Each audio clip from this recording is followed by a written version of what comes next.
¿Sabes si lo que te dicen es verdad? Entérate aquí, en Cuentas Claras. Cuentas Claras.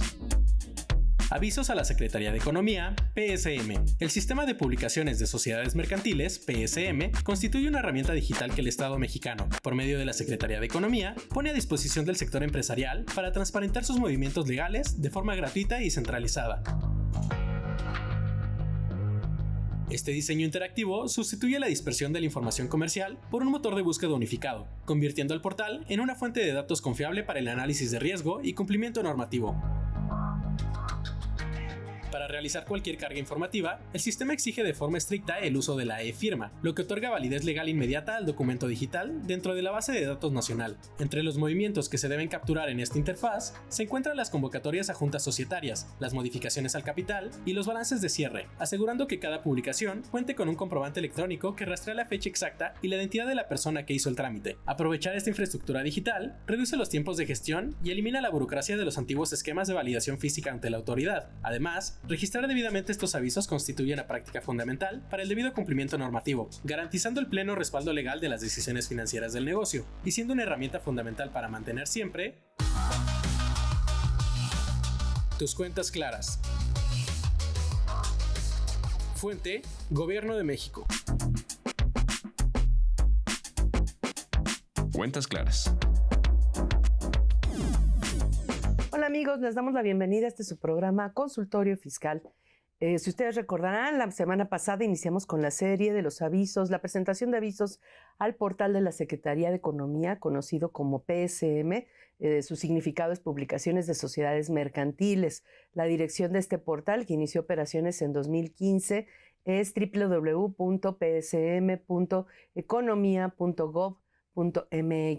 Entonces está asociado pues a la vida corporativa de las sociedades mercantiles y pues hay una serie de sucesos dentro de la propia organización que tienen que notificarse a este portal pues de manera obligatoria a partir de 2015 y las consecuencias de no hacerlo pues son diferentes porque obviamente en cada supuesto la Ley General de Sociedades Mercantiles en lo particular u otros ordenamientos establecen pues las consecuencias de no hacerlo y qué efectos qué efectos tiene hacerlo, hacer la publicación de estos avisos. La semana pasada iniciamos, vamos a darle continuidad a este tema. Le damos la bienvenida a su casa, porque además es su casa, la Universidad Nacional Autónoma de México, al maestro en Derecho Carlos Roberto García Ángeles. Nuevamente bienvenido y nuevamente gracias por estar con nosotros. Al contrario, muchas gracias por la invitación. Recuérdenos otra vez nuevamente cuál es la labor del corredor público para que nuestros televidentes, nuestros internautas, todos se vayan familiarizando con sus funciones. Por supuesto que sí. Somos un auxiliar del comerciante, como asesores jurídicos principalmente, y como intermediarios entre la oferta y demanda entre las partes, entre los comerciantes. Pero aquí tenemos un elemento importante, la fe pública. Es decir, hacemos constar dichas operaciones como tal, con la fe pública. Adicionalmente, somos peritos valuadores. Y esto de ser peritos valuadores como tal, estamos reconocidos dentro de las disposiciones normativas, tanto las fiscales como las procesales. Y por tanto, entonces, podemos ayudar a los empresarios a determinar el valor de sus bienes, derechos, como tal. De todo, acciones, bienes, marcas, patentes. En la misma empresa, las acciones y también los bienes maquinaria, equipo, todo eso, inmuebles. Eso ya de por sí, ¿no? Construcciones, es correcto. etcétera. Bueno, pues entonces ahora sí vamos a continuar con nuestro tema.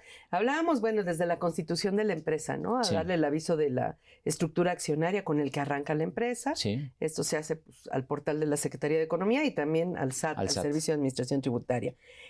Luego decíamos, cada año hay que por lo menos hacer una asamblea al año. Sí. Habló de la necesidad de las convocatorias a las asambleas, que se sube el aviso de la convocatoria a través de este portal y es medular, es importantísimo. Ya hablamos de todo eso, ¿no? Sí, totalmente. Obviamente cada año por lo menos se tiene que reunir los accionistas a aprobar los resultados del año que acaba de concluir. Esto tiene que ser dentro de los primeros 4 meses. Sí. Se tiene que hacer entonces en esos 4 meses, se aprueban las utilidades, se presenta el informe del comisario, el informe del administrador del órgano de administración. Así es. Y esto es muy importante también. Sí.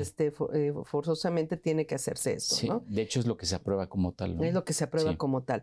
Sí. Y bueno, obviamente en estas asambleas donde hay utilidades, pues probablemente se haga la separación. O sea, si hay utilidad, se separa forzosamente un 5% para lo que se conoce como reserva legal. Es correcto. Y se tiene que registrar contablemente en ese sentido. Y eso no se puede repartir, ¿no? No, O sea, en el vía capital, dividendos. se queda en el capital contable como reserva legal. Como reserva legal. Sí, Y bueno, dijimos, cada año se tiene que hacer esto por lo menos una vez. sí, Si la empresa llega a necesitar dinero y hay un aumento de capital, sí. se tiene que hacer la publicación del acuerdo también aquí, ¿no? Sí, primeramente la convocatoria Ajá. y posteriormente la toma del el acuerdo en sí de la asamblea que decide aumentar el capital social, y esa publicación es para efectos de que transcurran los 15 días Ujú. para ejercer el derecho de preferencia de los socios para poder aumentar el capital social. Que eso dijimos que era muy importante Sí. porque si no se publica el aviso no corren los 15 días No corren. y queda el derecho ahí eternamente. Exactamente. Eterno, ¿no? Exacto. Bueno, entonces hablábamos, de hecho, esa parte fue muy, muy, muy relevante Sí, y señalábamos la importancia de hacer los títulos de las acciones, ¿no? Que, importantísimo. bueno, aparte del libro de socios o accionistas, que es donde se inscriben quiénes son los dueños, Ujú. cada inscripción hay que dar aviso a la Secretaría de Economía. Así es. Los títulos son importantes, ¿no? Importantísimos. Ujú. Sí, porque con el título en sí es cómo se ejercen los derechos respecto a la calidad de socio. Ujú. Y como estos en un momento dado pueden ser transmitidos sin necesidad que conozcan los demás socios. Así es. Por tanto, entonces es muy importante tener el título. Así es. Sí. Y eso es importante porque la sociedad puede no haberse enterado de que hubo un cambio de accionistas, Tal un cual. cambio de proporciones en la participación, en los derechos sobre los dividendos. Así es. etcétera. Llegará el momento en el que el nuevo titular tenga que hacerse presente y exija sus derechos. En principio, el que se le registre en ese libro de registro de accionistas. Ahí la importancia de las acciones, la forma de exactamente. demostrar, no nada más es el contrato de compra-venta, sino los títulos, ¿no? Exacto. Otro ejemplo es si llega a fallecer el titular de esas Ujú. acciones, no saben los herederos si en un momento dado esas acciones todavía le pertenecían o ya habían sido Así transmitidas. es. Entonces pudieran argumentar que no los encuentran. Entonces tendrían que iniciar un procedimiento de pérdida de título como tal para poder exigir el derecho. La importancia de hacer las acciones, que yo Sí. creo que el 90% de las No lo empresas en tienen. México no lo tienen, no tienen el libro de socios y accionistas, su libro Sí. de actas de asamblea, su libro de actas de consejo, de administración. No existen los informes del comisario, pues tampoco, muchas veces ya no se acuerdan ni quién es el comisario. Así es. Entonces, O no lo encuentran. o no lo encuentran. Y tiene un papel muy relevante el comisario, ¿no? Sí. Dentro de la sociedad. Sí, porque él es el que alternativamente podría dar los avisos en el sistema para Ujú. realizar las publicaciones correspondientes, ¿no? Por ejemplo, para convocar una asamblea. Así es. Sí. Ahora, bueno, platicábamos que la sociedad puede requerir dinero Sí. y entonces obviamente ahí, pues lo más importante, puede convocar a la asamblea para decirles a los accionistas, oigan, pues necesitamos dinero, ¿quién va a aportar ese dinero? Y lo pueden hacer en ese caso. Pero también hay un aviso de emisión de obligaciones, ¿no? En este Sí. caso. Pero eso es una oferta privada, ¿no? Me decían ayer. Es una oferta privada que las sociedades mercantiles tienen la posibilidad de emitir, Ujú. emiten obligaciones. ¿Y qué es esta obligación? ¿Qué son las obligaciones? ¿Qué son las Primero, díganos, exactamente. nuestro público no todo está familiarizado. Igualmente con eso, son ¿no? títulos de crédito como Ujú. tal que amparan un derecho. ¿Y de qué? Un derecho de cobro respecto a qué? Una cantidad de dinero que ellos aportaron a cambio de las obligaciones. Ujú. Y estas obligaciones lo que van a otorgar son rendimientos que ofrece la sociedad mercantil al momento en que lleva a cabo esta emisión de obligaciones. Ujú. Es decir, es una forma alternativa de las empresas de poderse hacerse llegar de recursos de una forma distinta a ir a pedir un crédito directo. Entonces, banco. es esto lo que está haciendo una empresa al momento en que emite obligaciones.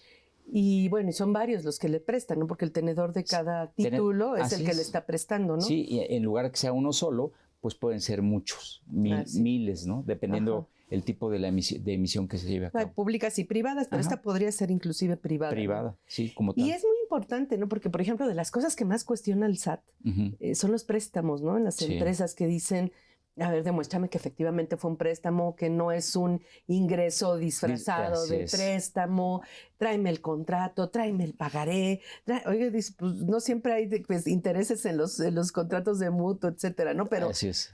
Y piden todo. Sí. Y si no, pueden presumir la existencia de un ingreso. Es correcto. El hecho de que este modo de financiamiento esté ligado a una entidad pública, en este caso a la Secretaría de Economía, y que tenga yo que presentarle avisos relacionados con esa operación, fortalece el caso de que se trata de un auténtico préstamo y no de un ingreso, ¿no? Es correcto. Aun cuando se trate de un préstamo de los cuates, ¿no? Tal cual, porque inclusive las emisiones de obligaciones pudieran ser privadas con invitación directa, ¿no? Así es. Entonces, y la forma de establecer esa titularidad de la forma en que se documentó el crédito, ese crédito es a través de esas obligaciones como tal, ¿no? Entonces se llevan a cabo las asambleas de obligacionistas. Estas asambleas de obligacionistas es recomendable en un momento dado formalizarlas para dejar esa fecha cierta como tal.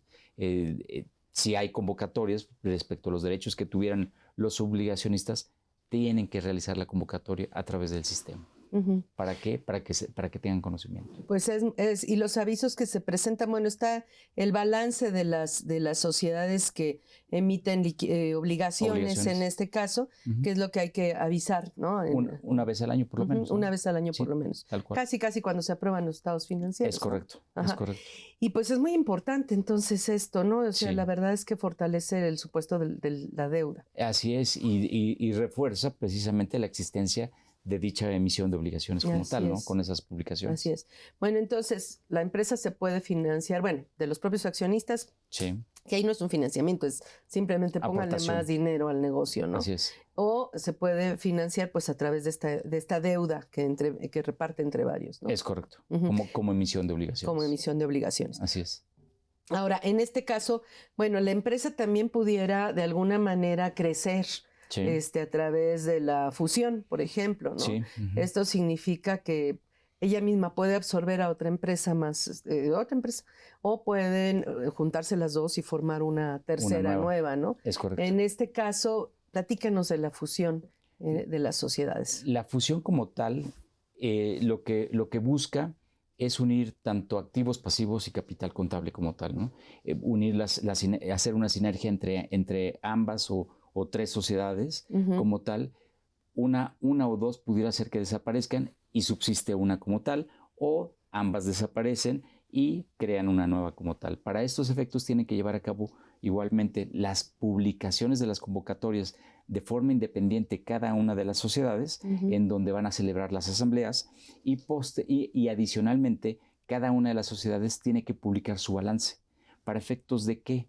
Es importante la publicidad del balance en razón de conocer quiénes son esos posibles proveedores y acreedores, porque adicionalmente a que los socios pudieran oponerse a que se lleve a cabo la fusión, para esos efectos es la convocatoria de la asamblea, también proveedores y acreedores podrían en un momento dado oponerse a la fusión, o bien reclamar de manera inmediata el cobro de los adeudos que tienen las sociedades para con los acreedores y proveedores. Entonces, con eso nos damos cuenta, al momento que se publican los balances, de quiénes pueden ser los proveedores y acreedores, que en un momento dado, en las fusiones, es importante que esta surte efectos una vez que es inscrita en el Registro Público de Comercio. A partir de ese momento tienen que transcurrir los 3 meses para que en un momento dado surta efectos. Es decir, durante estos 3 meses, esos proveedores, acreedores o cualquiera que pudiera tener un interés legítimo, pudiera alzar la mano y decir me opongo a dicha fusión. Pero también existe otra metodología para que la fusión surta efectos de manera inmediata. ¿Y esto de qué manera es? Obteniendo el consentimiento de los acreedores. ¿Quiénes son acreedores? Proveedores y acreedores como tal. Por tanto, entonces, si tenemos un balance mismo que ya fue publicado, sabemos a cuánto asciende en un momento dado esos adeudos de parte de la sociedad, y podríamos ubicar que los acreedores que están haciendo su manifestación por escrito de que están de acuerdo en que se lleve a cabo la fusión surta efectos de manera inmediata, una vez que se inscribió en Registro Público de Comercio, y no se tengan que esperar los 3 meses para que surtan efectos. Y ya con eso pueden realizar los trámites ante las autoridades correspondientes. Ya. Y previamente, como se trata de una transformación, a final de cuentas, esa fusión, pues hay que hacer la publicación como tal del balance. Así es. Ujú. Ya dio pie a otro aviso. supuesto, ¿no? Bueno, entonces la sociedad se puede fusionar, se puede unir con otras, Sí. crecer absorbiendo o juntarse y formar una tercera, Es que correcto. sería el caso de la fusión. Pero antes de eso, o ya habiéndose fusionado, en el transcurso de su vida puede transformarse. Puede transformarse. ¿Qué implica la transformación en una sociedad? Un cambio inclusive de modalidad o de tipo social. Esa es la transformación como tal. Si las sociedades se constituyeron como sociedades anónimas y quieren hoy adoptar la modalidad de capital variable, Ujú. tendrían que transformarse y por tanto debe cumplir esas mismas reglas de la fusión como tal. Entonces, ¿qué es? Publicar balance y tienen que publicar la convocatoria para la asamblea como tal. Ujú. Entonces, ¿qué otra forma de transformación tenemos? Que una sociedad se haya constituido como sociedad de responsabilidad limitada y quiera transformarse a sociedad anónima o viceversa como tal, ¿no? O bien, una SAS, al momento en que se tiene que transformar porque así lo deciden o porque se cumplieron ciertos requisitos, El monto de los ingresos, por ejemplo, monto de ¿no? los ingresos que hayan sido rebasados obliga a las sociedades por acción simplificada a transformarse a otro tipo social. Entonces, por tanto, se tiene que hacer la publicación del balance previo a que se lleve a cabo la transformación. Ujú. Ese es. En ese caso, bueno, habló de las SAS que obligatoriamente se tiene que transformar en otro tipo de sociedad cuando ya excede, por ejemplo, del monto de los ingresos máximos permitidos. Es correcto. Pero si se trata, por ejemplo, de una sociedad anónima, que sus ingresos han sido mínimos, Sí. que ya decíamos anteriormente que a veces para formar una sociedad anónima se anda buscando con quién asociarse para para cumplir el requisito de tener por lo menos 2 accionistas. Sí. Y que pues muchas veces pues, nosotros somos chicos y tenemos muchas obligaciones como sociedad anónima, o a lo mejor preferiría estar solo si yo fuera la fundadora de la empresa y el otro socio pues es de papel. Sí. ¿Podría hacerse a la inversa que la sociedad anónima se convirtiera en una sociedad por acciones simplificada? No es posible. No es posible. No es posible porque la forma de constituirse como sociedad por acciones simplificadas es a través del sistema, un sistema que administra la Secretaría de Economía, que permite constituirse, pero no permite transformarse a una sociedad por acciones simplificadas. Entonces tendría que ser de inicio. Así y es. se puede crecer a una más grande, que tienen más obligaciones. Así es. Y entonces por eso es muy importante decidir desde que uno va a iniciar el negocio, pues qué tipo de sociedad es la que nos corresponde, ¿no? Y a lo mejor ir evolucionando, ¿no? Sí, es lo más recomendable porque nosotros como corredores públicos verdaderamente analizamos las necesidades del emprendedor y muchas veces ni siquiera necesitan constituir una sociedad como tal. Entonces, en el tiempo, cuando va madurando su negocio y llega el momento en el cual quiere separar las obligaciones del negocio de sus obligaciones en lo personal, es decir, separar los patrimonios como tal, pues ya es necesario constituirse como sociedad. Y quizás no es necesario constituirse como sociedad anónima. Pueden aprovechar esta posibilidad de que existe sociedad por acciones simplificadas, que inclusive puede ser unipersonal. Es el único tipo social que permite que las sociedades sean constituidas por un solo socio. Ya. Ahora, vamos a suponer que soy sociedad anónima. Sí. ¿En qué casos o bajo qué circunstancias podría convenirle a una sociedad anónima, que es lo más común, lo que todo mundo de entrada de cajón elige y muchas veces sin saber, van a ciegas a este tipo de sociedad? ¿En qué casos podría convenir cambiar a otro tipo de sociedad, en otro tipo de régimen? Normalmente las sociedades que ahorita se están ocupando son o sociedades anónimas o sociedades de responsabilidad limitada. La diferencia esencial está en en los derechos y forma de transmitir precisamente esos derechos patrimoniales como tal. Si yo soy socio de una sociedad de responsabilidad limitada, existen más limitaciones para que un tercero ajeno a la sociedad pueda ingresar a la misma, ¿no? Entonces, naturalmente, lo que se busca ahí es principalmente que el socio sea socio por la persona, por sus características. En las sociedades anónimas no importa la característica personal del socio, sino lo que importa es la aportación patrimonial, el capital como tal. Esa es la principal diferencia. Un supuesto en una sociedad de responsabilidad limitada, existen derechos de preferencia para ejercer en caso de fallecimiento de uno de los socios. En caso de fallecimiento de uno de los socios, podrían en un momento dado ejercer ese derecho los socios presentes de adquirir la participación social del socio fallecido, o bien autorizar o no autorizar a los herederos a que sean parte de la sociedad. Si no lo autorizan, simplemente la obligación que tienen es pagar la parte, reembolsar exactamente el capital, el valor que tengan en ese momento las partes, la parte social. Y ahí entran ustedes para evaluar cuánto, por ejemplo, podría valer la acción, ¿no? Porque muchas veces equivocadamente dicen, bueno, ¿cuál es el valor nominal de la parte social? No, tanto. Y ese es el valor que quieren como pagar, ¿no? Y ya pues por lo menos le deberían considerar el valor contable, ¿no? O sea, cuánto es el capital contable entre el número de acciones en circulación, pero por lo menos, ¿no? Sí, tal cual. Pero ni siquiera, platicamos la semana pasada, incluso las normas de información financiera advierten que no son normas de evaluación de negocios. No. Hay un proceso incluso especial cuando hay una adquisición de negocios. Sí.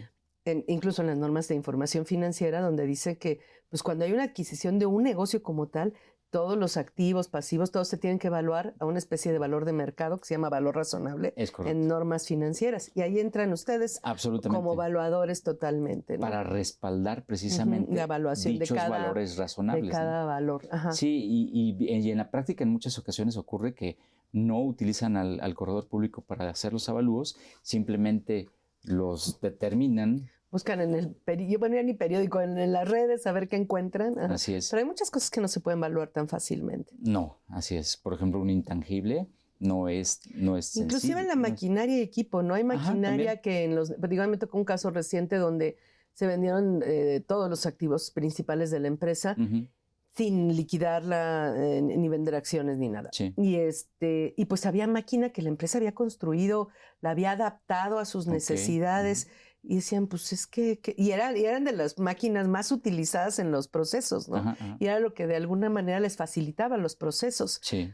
Que fue de lo valioso que encontraron los adquirentes, ¿no? Que de una empresa que adquirió pues casi todo prácticamente. Evaluar eso pues no es fácil, ¿no? Porque son fierros que aparentemente parecen nada más fierros, pero tienen su chiste, ¿no? En ese caso. Y que adicionalmente al valor que pudiera tener los fierros en sí, pues pudieran haber registrado o no tener registrado un diseño industrial, ¿no? Que no lo tenían. Entonces no lo tienen, ¿no? Entonces como tanto también tendría un valor como tal, ¿no? Entonces eso no es tan sencillo evaluar como decir, a ver cuánto valen los fierros, los sumamos y determinamos el valor. Pues no, porque en sí mismo cumplen un proceso como tal y por tanto al cumplir un proceso pues tiene un valor distinto. Y ahí tocó un punto muy importante que en México desafortunadamente se deja muy de lado, que son los registros de los intangibles, ¿no? Sí. Las marcas, los nombres comerciales, los diseños industriales, la experiencia misma del negocio, obviamente las patentes, todo eso. Sí.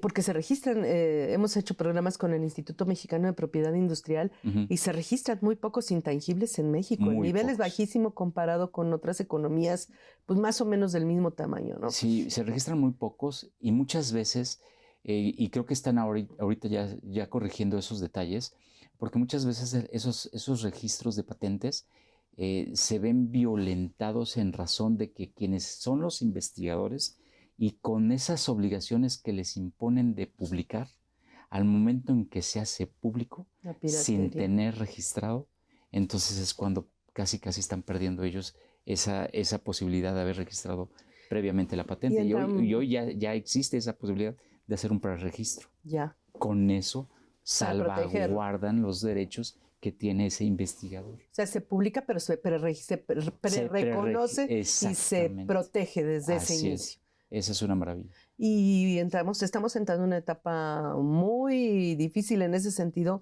pues por el tema de la inteligencia artificial. Además.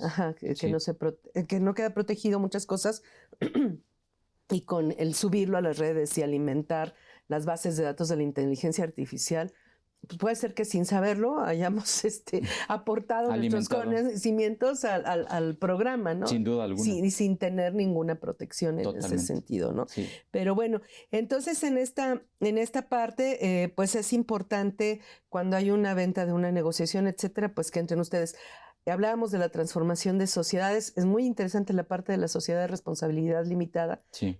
Como sociedad de personas, pero hay otros tipos de sociedades de personas que no sé qué tan viable sea que moverse de un lado a otro, como por ejemplo la cooperativa con la anónima o viceversa, ¿no? En un momento dado, el moverse representa... Transformarse, perdón, usé mal la palabra. Como tal, transformarse a otro tipo social, lo que representaría es tener que observar el tipo de responsabilidad que tendrían los socios, ¿no? Porque en un momento dado es muy cómodo una sociedad anónima, una sociedad de responsabilidad limitada, en donde la limitación de las obligaciones es hasta el monto de las aportaciones como tal. Entonces, en otro tipo social, un comandita por acciones, un comandita simple o un nombre colectivo, pues la obligación del socio pues ya es solidaria o subsidiaria como tal, ¿no? Entonces, ese es el peligro que tiene adoptar otro tipo social, en razón de la responsabilidad que tienen los socios.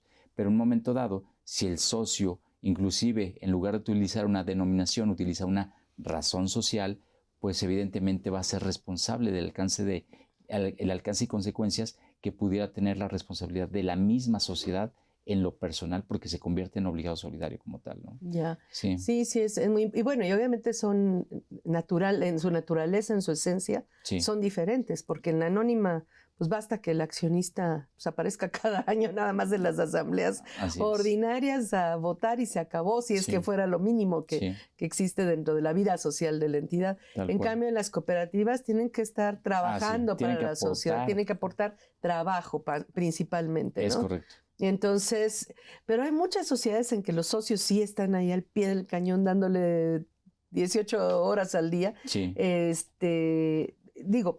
Habría que ver también la posibilidad de hacer eso, si la conveniencia, la responsabilidad.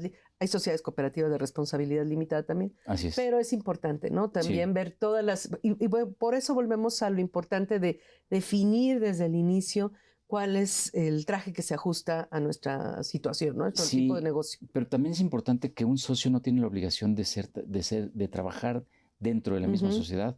Es decir, ahí tendría una característica diferente en el sentido de que se convierte en un empleado de la sociedad. Evidentemente es importante como socio, pero... En la cooperativa se refiere. Bueno, en la cooperativa como tal sí tiene que aportar, porque todos tienen que trabajar, todos tienen que aportar alguna posición como tal, ¿no? Así es. Pero en los otros tipos sociales no existe esa obligación como tal. Por supuesto. Entonces se le tiene que dar un tratamiento completamente diferente a ese socio. Tendría que tener una contraprestación por sus servicios y estar documentado, ¿no? Ya sea un contrato de prestación de servicios personales independientes, así es, o si hay alguna actividad empresarial de por medio, etcétera, y tendría que facturar y todo. Así es. Y en la cooperativa necesariamente tienen que aportar.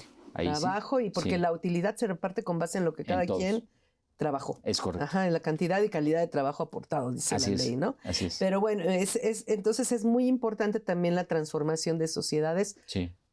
Cuando a lo mejor el traje de la sociedad anónima no es el que nos queda en ese caso en particular. Y bueno, entonces así como hablamos del aumento de capital, de crecer a través de una fusión de sociedades, de transformarse en todos estos casos, pues hablemos, si le parece, pues de la reducción de capital que puede darse cuando sale un socio, por ejemplo. En ese caso, si ya no se llevan, ya medio adelantamos esa parte, si ya no se soportan, entonces en ese caso, pues ¿qué procede, no? Que sería la reducción del capital, ¿no? Sí, y hay diferentes formas de ejercer esa posible reducción, ya sea con un derecho de separación o con un derecho de exclusión, dependiendo, ¿no? Derecho de separación, si está previsto en el estatuto social, el derecho que tiene el socio de decir ya no quiero estar dentro de la sociedad, y entonces ejerzo mi derecho de separación, y por tanto entonces solicito me reembolsen mis aportaciones. Esa pudiera ser una forma, ¿no? O derecho de exclusión, si se cumplen determinadas características o determinados requisitos establecidos en el estatuto social, la sociedad tiene el derecho de excluir a ese socio y también realizando el pago de la aportación. Y bueno, ya lo planteó el de la sociedad de responsabilidad limitada, que es sociedad de personas, y puede ser que el que tiene los derechos de adquirir, pues no se ajuste a las necesidades personales de los socios, ¿no? Es correcto. Y bueno, pero vamos a hablar de este tema, vamos a abundar un poquito con este tema después de la siguiente pausa. Por supuesto. Continúen con nosotros.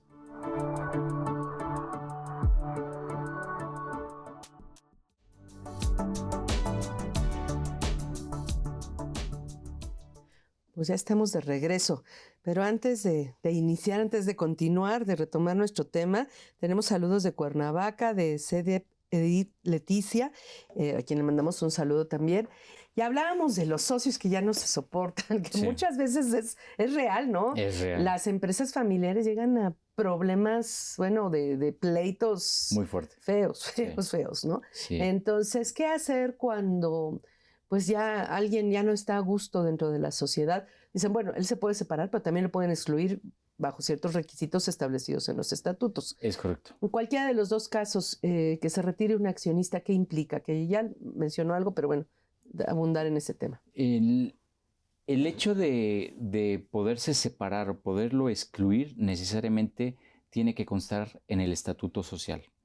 Una vez tomado el acuerdo de separación o tomado el acuerdo de exclusión, la sociedad tendrá la obligación de pagarle a ese socio que se va a separar o excluir, dependiendo la forma en la cual haya tomado la decisión la sociedad, podrá elegir de dónde toma el dinero.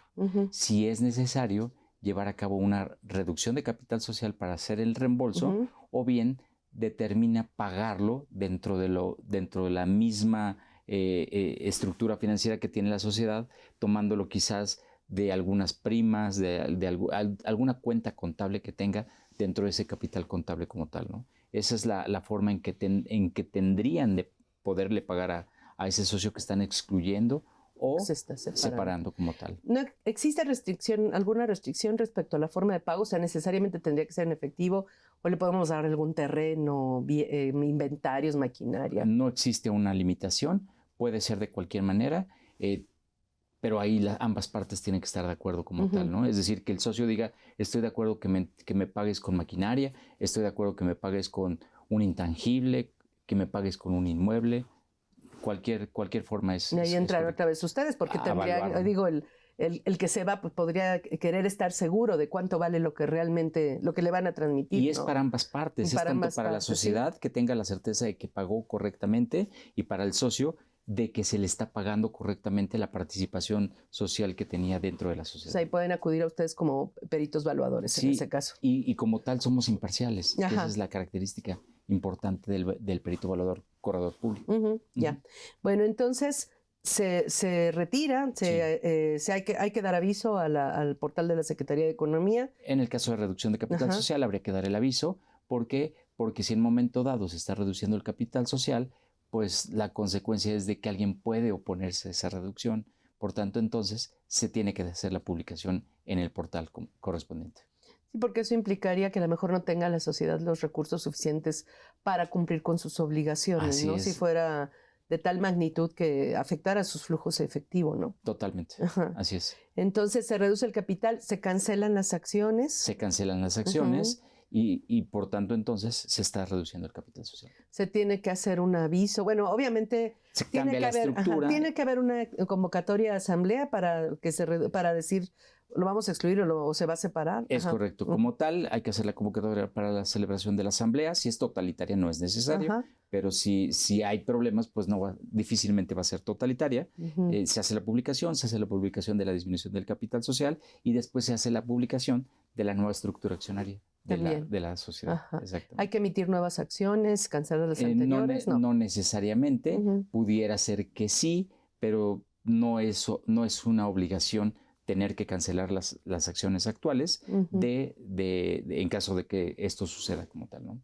Obviamente, ya desde el punto de vista fiscal, haciendo un comentario al margen aquí, pues hay que determinar cuánto se va a llevar el accionista y dentro de eso que se va a llevar el monto, puede haber utilidades que no hayan pagado impuesto por parte de la empresa y no sale un 5 de la empresa si no pagó su 30% de impuesto corporativo. Entonces hay que hacer un cálculo para ver que lo que se está distribuyendo haya pagado por parte de la empresa el impuesto corporativo del 30%. Es correcto. Y en su caso, la retención que tendría que hacerle al socio por el pago. Así es, de sí, porque utilidad, tanto los dividendos o utilidades Uh-huh. que se entregan a los socios, que en este caso estamos hablando de una utilidad distribuida, Sí.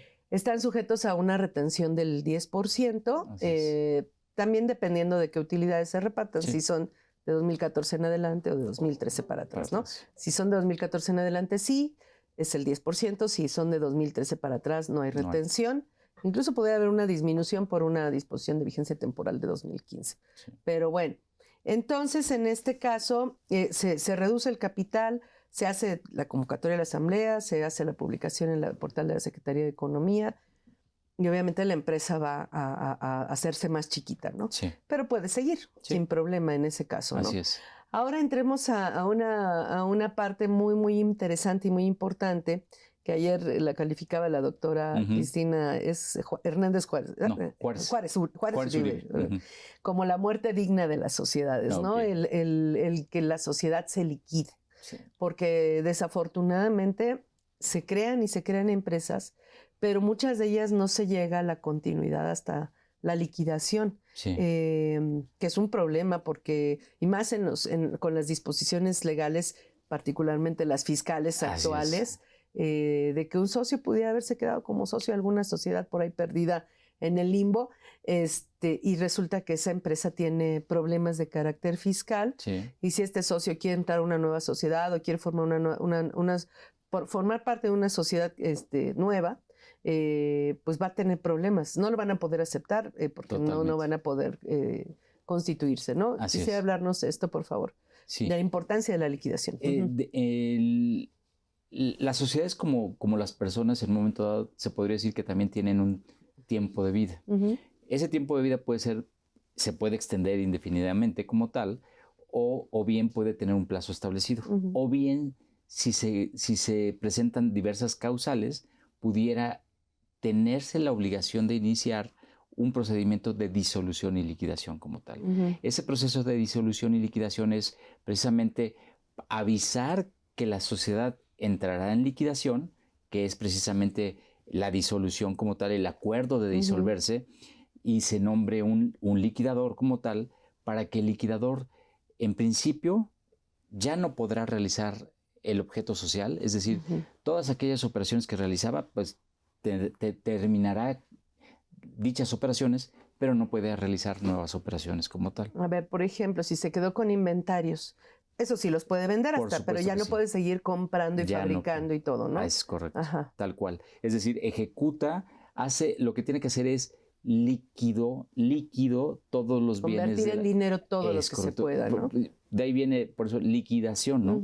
Convertir líquido todos los bienes para efectos de que una vez pagadas todas las deudas, si existe un remanente, se le pueda distribuir ese remanente a los socios.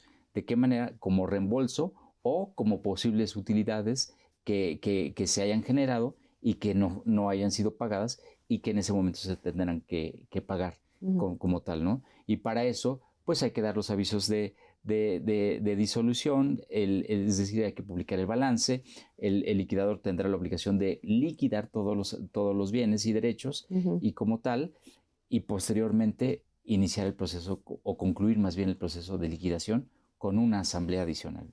Es decir, tienen que celebrarse dos asambleas. Primero es la asamblea de disolución. De disolución. Entonces se convoca. Ahí sí es importantísimo la convocatoria, estén o no estén de acuerdo por aquello de las dudas, ¿no? Porque van a votar la desaparición de la empresa, ¿no? Sí. Y entonces puede haber alguien que no esté de acuerdo. Así es. Entonces sí es importante que si la mayoría está de acuerdo, pues mejor publicar la convocatoria, ¿no? Totalmente. Se publica en el portal de la Secretaría de Economía. Así es. Se celebra la asamblea. Se celebra la asamblea. Con los que hayan ido, ahí si no van todos, pues ya no importa porque se publicó la convocatoria. Es correcto. En los plazos que establece para que surta sus efectos la convocatoria, es entre la fecha de la publicación y la fecha de celebración la asamblea, ¿no?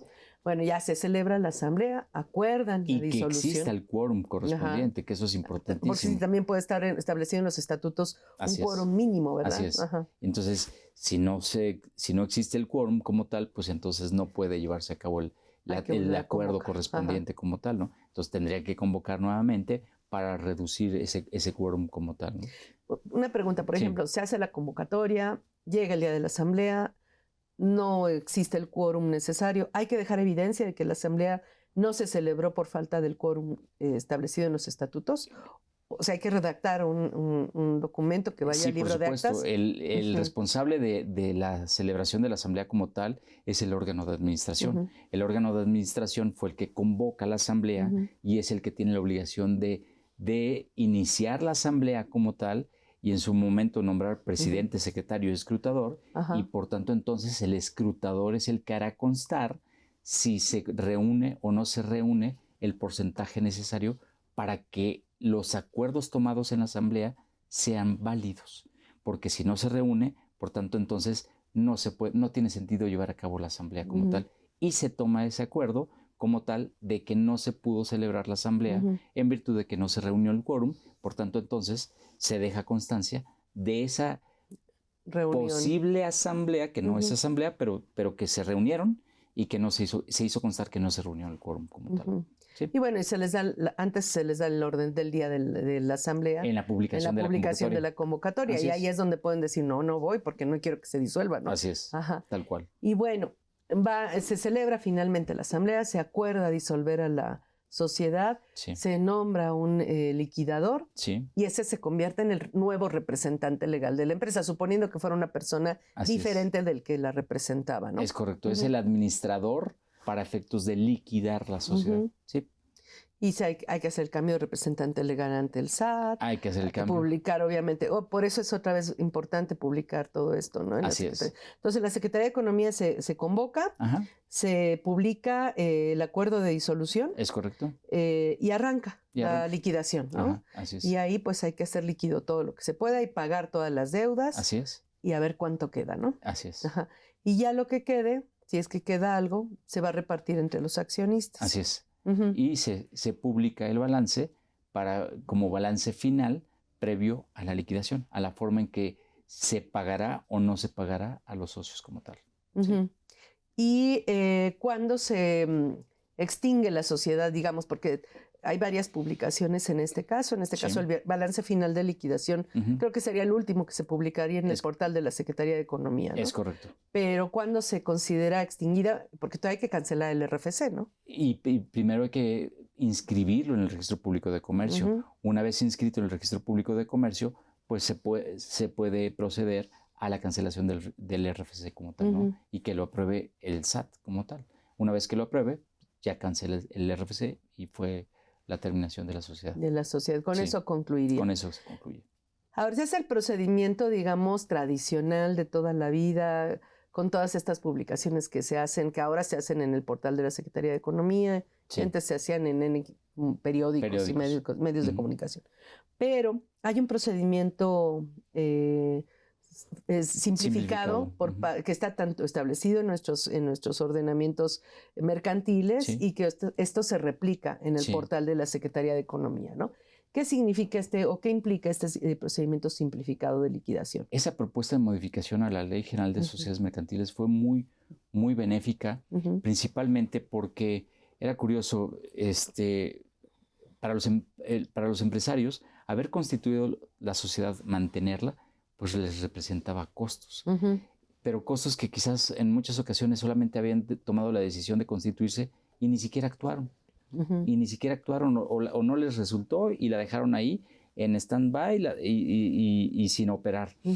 Pero resultaba que cuando querían disolverla y liquidarla, forzosamente tenían que hacer la celebración de una asamblea, la celebración de otra asamblea, formalizar dichas asambleas, inscribirlas en el Registro Público de Comercio y todo eso representaban costos representativos. A veces les salía más caro disolver y liquidar que lo que les había costado constituir. Que era una empresa que además ya no les estaba produciendo nada, ¿no? Entonces, sin embargo, y probablemente tenían la carga de estar pagando por las declaraciones mensuales porque alguien se las presentara. Alguien se las presentaba y por presentarlas. Aunque sean ceros, ¿no? Aunque fueran ceros como tal, ¿no? Entonces, esta modificación a la ley estableció ciertos requisitos que se tienen que cumplir y si la sociedad como tal cumple con dichos requisitos, puede optar por la disolución y liquidación simplificada y esta ya no es necesario acudir con corredor o notario, sino simplemente los mismos socios hacen toda la transacción dentro del mismo portal de publicaciones de sociedades mercantiles. Ahí tienen que verificar que hayan cumplido con el aviso de la estructura accionaria previamente. Si no lo han cumplido, es forzoso que cumplan con ese aviso de la estructura accionaria, y posteriormente tienen que publicar la asamblea como tal, es decir, no la tienen que celebrar, sino que ahí mismo en el portal se toma el acuerdo por todos los socios. ¿Cómo se plasma la voluntad, digamos, de todos los socios a través, pues, de un portal donde la única que está, digamos, inscrita es la sociedad? Con la firma electrónica de los socios. Ya. Con la firma electrónica de los socios, que ¿quién tiene que disparar esto? Pues evidentemente el órgano de administración como tal. Es el que dispara el proceso de disolución y liquidación. ¿Y hay un nombramiento de liquidador en ese caso o no? Propiamente sí, pero como cumple ciertos requisitos, en razón de que no había operaciones, no ha facturado durante X tiempo, son personas físicas nada más, se entiende que no tiene operaciones, que prácticamente no tiene patrimonio, por tanto entonces pues es casi de manera inmediata esa disolución y liquidación, aunque en estricto sentido sí se nombra como tal a ese responsable liquidador. ¿Por qué? Porque no obstante que se opte por una disolución y liquidación simplificada, el liquidador tiene que cumplir con las obligaciones del liquidador, es decir, tiene que conservar la información de la sociedad durante 10 años. Y tomando en cuenta de que dentro de los requisitos establece para tomar esta disolución y liquidación simplificada que sean 2 años de no operación como tal, pues hay otros 8 años que probablemente sí exista y tenga la obligación el liquidador de conservar dicha información. Por tanto, entonces, sí se nombra el liquidador, pero... Y sí es el responsable. Y es el responsable, aunque en estricto sentido, pues no esté ejecutando como tal esas funciones de liquidador como cualquier otro liquidador en una disolución y liquidación, en donde tiene que hacerse líquido dicho patrimonio. Ahora, bueno, estamos hablando de que no haya facturado en los 2 últimos años. Ese es el requisito, ¿no? Y vamos a suponer que sí se cumple.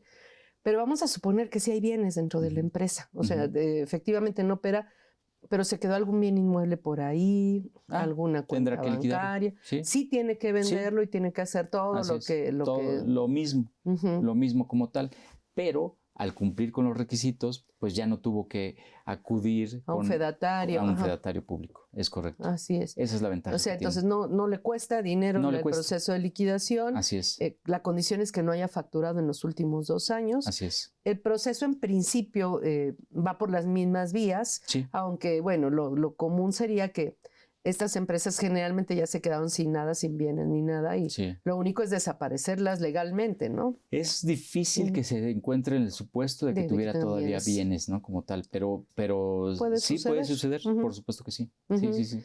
Pero entonces, en este caso, lo común son estas empresas que no tienen operaciones ni nada. Eso es lo común. Entonces, tienen que estar al corriente de sus obligaciones fiscales, aunque sean ceros. Así es. No facturar nada, o sea, no tener CFDIs emitidos en los últimos 2 años. 2 años. Ahora, pueden quedarse a veces CFDIs ahí recibidos por error o por algo que, bueno, en teoría no debería tenerlos tampoco, ¿no? Sí. Pero bueno, entonces no operar en los últimos 2 años. Sí. Esto lo va a hacer el representante legal, es el que va a iniciar el proceso. Es correcto, el órgano de administración. Con su e-firma, digamos, ligado a al de la empresa. Si el representante legal ya no tuviésemos contacto con él, somos los accionistas, habría que hacer pues antes un cambio de representante legal, ¿o qué haríamos en ese caso? Bueno, está tocando un tema importante que inclusive yo creo que dentro de la misma vida de la sociedad, es común. Inclusive el comisario tiene la posibilidad de llevar a cabo las convocatorias, pero también en un momento dado, suponiendo que el comisario tampoco lo encontramos, pues existe la posibilidad de que una autoridad determine y obligue a que se lleve a cabo la publicación de la convocatoria. Y entonces esto es importante porque los socios tendrían que acreditar que no encuentran al administrador, que no se han celebrado asambleas, que tienen la intención de llevar a cabo este proceso, pero que no tienen esos medios como tal. Entonces, si se acreditan los supuestos, le pueden solicitar a la autoridad que emita una orden de publicación de la asamblea y publicación de esto. Entonces, por tanto, aquí entramos en otro punto importante. Las convocatorias sí o sí se tienen que celebrar siempre a través de este portal, siempre. ¿Por qué? porque existían criterios de interpretación que toda vez que las sociedades, antes de la implementación de este sistema, pues tenían en sus estatutos sociales la posibilidad de que las convocatorias se realizaran a través de periódicos. Y muchas sociedades así se quedaron, no modificaron el estatuto social. Por tanto, entonces hacían las publicaciones tanto en periódico como en el sistema. Afortunadamente ya hay una resolución del 2025, junio de 2025, en donde establece la única forma válida de llevar a cabo publicaciones es a través del sistema. No tiene sentido que hagan las publicaciones en los periódicos. Entonces, el juez puede ordenar la publicación y un funcionario de la Secretaría de Economía es quien lleva a cabo dicha la publicación de la convocatoria. Con sus accesos propiamente, es correcto, exacto, al sistema. Cumpliendo una instrucción del juez. De una autoridad judicial. Así ya, es. Pues es muy interesante porque son hechos reales, o sea, sí. Se pierde contacto con todo, se van quedando ahí las empresas. Así es. Y pues hay que desaparecerlas para no dejarlas ahí vivas, ¿no? Tal cual. Pueden generar muchos problemas en el futuro, ¿no? Totalmente. En ese caso. Ahora, también hay un apartado de avisos de las sociedades por acciones simplificada, ¿no? Es correcto. ¿Qué significa esto? ¿Qué avisos tienen que presentar en particular las sociedades por acciones simplificadas o SAS? Sí. Estas también tienen muchísimas obligaciones para efectos de hacer público, es decir, para que tenga efectos contra terceros, dichas publicaciones, ¿no? Desde que se constituyen, que había una SAS. Desde que se constituye, ¿no? Por ejemplo, a diferencia de los otros tipos sociales, en las sociedades por acciones simplificadas tienen un plazo máximo para pagar esas acciones que están suscribiendo. Entonces, el plazo máximo que se establece es de 1 año. ¿Por qué? Porque así lo establece la ley como tal. Por tanto, entonces, se tiene que publicar, eso es una obligación, ¿no? Se tiene que publicar que se pagó el capital como tal. Hacer público eso, ¿no? Ese es uno. Por ejemplo, otro, si las sociedades son unipersonales y la sociedad celebra contratos, se le dice incorrectamente consigo mismo, pero se entendería que es consigo mismo porque si un socio es único socio de una sociedad que es un ente distinto y celebra contratos con él mismo, para efectos de que tenga validez, entonces, por tanto, entonces se tiene que hacer una publicación de la celebración de los contratos consigo mismo. Que es decir, muy importante para la materia fiscal por el tema de la fecha cierta, ¿no? Es correcto. Porque ya de por sí es cuestionable, ¿no? Así es. Si eres tú como SAS y tú como Juan Pueblo, ¿no? Y exactamente, y con esto se cumple, ¿no? Porque si bien es cierto la jurisprudencia que determina cuáles son los supuestos de la fecha cierta, es decir, que ya haya fallecido o que sea antefedatario o que se inscriba en un registro. Como tal, ahí lo marca muy concreto en relación al registro público de la propiedad, pero en un momento dado, este es un registro como tal, ¿no? Entonces queda constancia y entonces surtirá efectos como tal, ¿no? Entonces ese es otro requisito. Otro requisito es que tienen que publicar sus balances. Anualmente tienen que llevar a cabo la publicación de sus balances, porque si no cumplen con estos requisitos, por tanto entonces iniciarían un procedimiento de disolución de sociedad como tal. Automáticamente. De manera automática. Pero no tanto de manera automática, porque quien tiene la obligación de activar dicha disolución es la misma Secretaría. Entonces, por tanto, entonces es muy importante. En tanto ya no inicie, ¿no? No hay, exactamente. Por tanto, entonces las sociedades por acciones simplificadas deben de tener mucho cuidado y obligación de, por lo menos, si no tienen el conocimiento total, se metan a este portal y observen el tipo de obligaciones, y ahí observarán qué obligaciones son las que tienen que cumplir. Entonces, la verdad es que es una suerte de sociedad, un tipo de sociedad que es muy práctica porque puedo tener un negocio sin necesidad de estar con otras personas y operar incluso conmigo misma. Así es. Sin ningún problema, ¿no? Totalmente. Y bueno, en el régimen fiscal pues se van a hacer régimen simplificado de confianza, tal cual, como todas las de hasta 35 millones, no hay nada del otro mundo ahí, ¿no? Totalmente. Pero bueno, entonces en ese caso pues es muy importante. Pues la verdad todo esto es muy, muy interesante. Hay algunos avisos que nos quedaron por ahí pendientes. Sí. Voy a hacer nada más un repaso así rápido de algunos que pueda considerar más importantes. Por ejemplo, el balance general de las negociaciones de sociedades extranjeras. Aquellas sociedades que decidan realizar actos de comercio, que se tengan que inscribir en el registro público de comercio, tienen la obligación de publicar su balance. La convocatoria de asamblea por orden de autoridad. Es precisamente la que le mencionaba, acerca de que cuando no existe la posibilidad de que el órgano de administración o el comisario lleven a cabo la publicación, se le requiera al juez para que el juez ordene, se celebre una asamblea como tal. Y el juez desde la convocatoria ordena la convocatoria y entonces acuden con la Secretaría de Economía con esa instrucción y la Secretaría de Economía publica la convocatoria para la celebración de la asamblea. Esta convocatoria por autoridad, por orden de autoridad. Así es.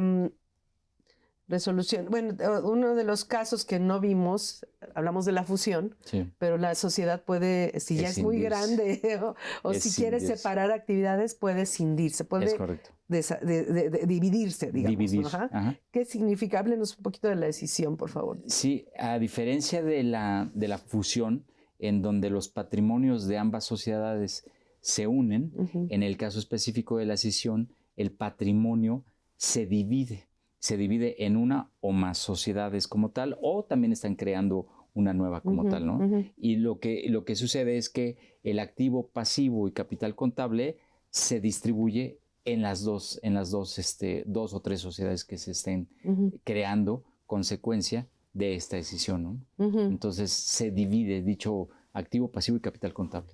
Ahora, en tanto en la fusión como en la escisión, pues hay transmisión de propiedad de bienes, así es, derechos y de deudas. Así es.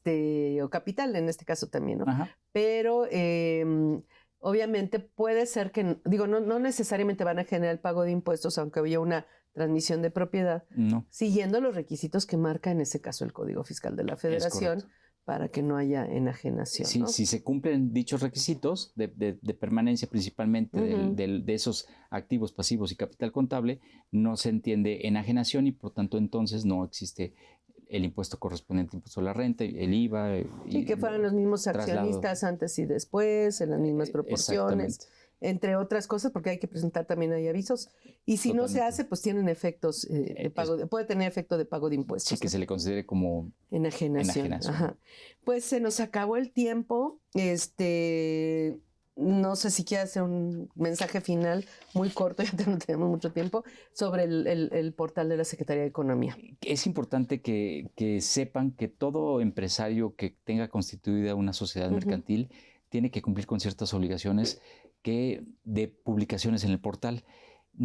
Y principalmente ellos pueden tener la facilidad de conocer el alcance de qué publicaciones en el momento en que estén ingresando a este portal como tal. Ahí fácilmente pueden encontrar las obligaciones. En caso de que no entiendan estas obligaciones y no sepan cómo, pueden acudir en un momento dado a un corredor público para que les asesore correctamente el cumplimiento de estas obligaciones. Pues muchas gracias. Al contrario. Nuevamente a usted en lo personal y al Colegio Nacional de la Correduría Pública Mexicana. Al contrario. Nuevamente gracias. Y a ustedes recuerden que tenemos una cita la próxima semana con el tema Reglas Generales de la Ley Antilavado, primera parte. Aquí los esperamos. Gracias. Muchas gracias.